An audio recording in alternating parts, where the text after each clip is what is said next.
J'ai su que j'étais dépressive le jour où il faisait plutôt beau. Il ne faisait encore pas chaud. L'hiver venait de se terminer et le printemps était encore timide. Je regardais ma mère, mon père et mon frère, eux qui ne se doutaient pas de ce que je vivais, puis plus rien, juste une envie profonde de mourir.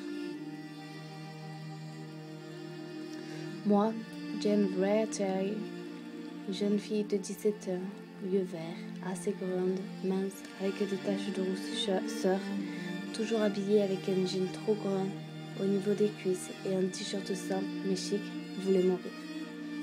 Vous vous demandez sans doute pourquoi. On dit que ce qui ne tue pas rend plus fort. Mais là, en l'occurrence, j'étais tombée tellement bas, tellement de fois que j'ai de mal à me relever. Mes soi-disant amis ne faisaient que m'insulter car je n'étais pas à leur goût. Peut-être suis-je trop fine, ou trop grande, trop brune, ou encore pas assez sociable. J'ai essayé de changer pour eux, devenir cette fille populaire qui n'a d'importance que pour son maquillage, mais un verre. Je me suis faite recaler, comme à une édition. Alors, je me suis enfermée dans mon monde, en ne parlant à plus personne, croyant que les critiques et les insultes allaient cesser. Ce ne fut pas le cas.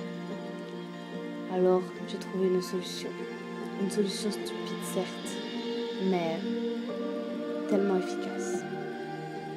J'en avais entendu parler sur internet. Ils disaient tous ne trace jamais le premier trait, ou tu deviendras accro. Et moi, un soir, il était exactement 17h52. J'ai pris un copa et je me suis enfoncée tellement fort dans le bras que directement le sang avait coulé. Ça m'a fait mal, mais tellement moins mal que la douleur que j'avais dans le cœur, la douleur de leur critique. Je n'en pouvais plus. Alors j'ai regardé mon bras, puis j'ai pleuré. J'ai pleuré tellement, comme si ma mère était morte, comme si mon père était parti sans me dire au revoir à moi et à mon frère. Puis je me suis effondrée. Puis j'ai crié. J'ai tout lâché, toute la haine. Et je me suis arrêtée d'un coup. Je me suis rendu compte que ce n'était pas si horrible. Et que ça me faisait plutôt du bien. Parce que ça me faisait oublier un court instant toutes ces critiques qui n'avaient fait que me rabaisser. Alors, au début, ce n'était qu'un trait, puis le lendemain deux, puis un mois après, c'était l'autre bras, car le premier était déjà plein. Puis j'étais devenue accro, mais personne ne le voyait, les pulls à manches longues m'aidaient bien. Et cette lame était devenue comme ma meilleure amie, elle me comprenait, et surtout elle enlevait cette douleur au cœur que j'avais depuis trop longtemps. Les critiques n'ont peut-être pas cessé, mais moi je me suis relevée. Non, la vérité c'est que je ne me suis pas relevée.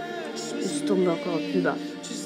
Mais pendant quelques courts moments, au début 1 heure, puis ensuite 30 minutes, puis ensuite 5 minutes, j'oubliais ce que ça faisait d'être toujours critiquée. Puis un jour, les critiques étaient trop là, trop présentes.